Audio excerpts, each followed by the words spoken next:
Hey all, FrozenFoxy here, trying out something new, kind of a news sort of deal. Let me know in the comments if you enjoy this, and perhaps I'll do some more. All links that I'm going to be talking about can be found in the info box if you're interested in learning more about anything I'm going to be talking about. First up, American McGee seems to be at it again, making a brand new title, and much like his other games, it seems to be twisting some childhood fairy tale or other. This one is called Akaneiro, if I'm pronouncing that right, and looks a little bit like Red Riding Hood has somehow blundered into Japan and found some stylized Oni overlord wolf-like things who seem to want nothing more than to be Red's grandmother. Or to chew her face off, I'm not sure, whichever comes first.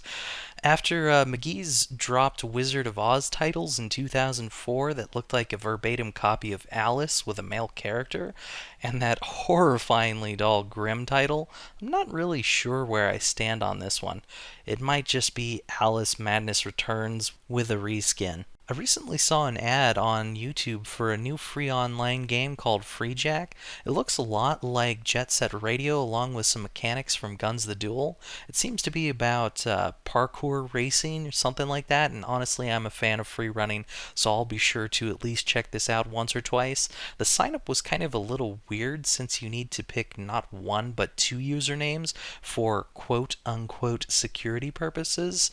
Bullocks if you ask me, but in the end, it's a free game and it's not going to cost me anything, so why not? So there's been some blowback recently for Mass Effect 3 about the ending, gay sex, and Day 1 DLC. BioWare apparently just realized that nerds tend to prefer looking at women rather than sweaty men. Me, I just like to go with the classic, if you don't like it, why did you go down that story path to begin with?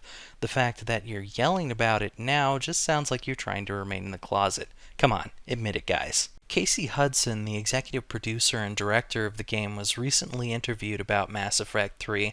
When he was asked about how he felt about Kinect voice commands being integrated into the game, he first claimed that the game was great without it, but when the game actually has it, the game loses its quote-unquote gaminess of the experience and becomes a virtual world where you have real conversations. I don't know about you guys, but all I can think about is Commander Joel saying, uh-huh, over and over again. Uh-huh. Uh-huh. Uh-huh. Uh-huh.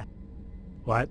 Now, I can't really speak toward the ending of this third installment since I haven't even seen the ending of the second game, but Casey seemed to be completely avoiding the subject with some PR mumbo-jumbo when he was asked about it. Basically, what he said was he didn't want the game to be forgettable, and now people are debating about the ending, so that means that he got them talking and has succeeded. Did this guy just hear what he said out loud to that question? Let's make two games with awesome endings, then let's make a third with the worst possible ending we can think of, just because it'll get people talking. That's all we want, to make memories. What the hell, dude?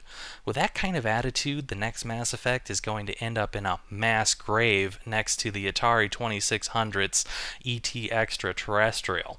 Screw you and screw your memories. You are not even listening to what I'm saying, are you? Okay, what does that even mean? Apparently over the weekend there was some drunken party and the only people invited were Thief the Dark Project, Assassin's Creed, Skyrim, Fable, and Bioshock. The kid that was left behind afterward was this misshapen thing called Dishonored.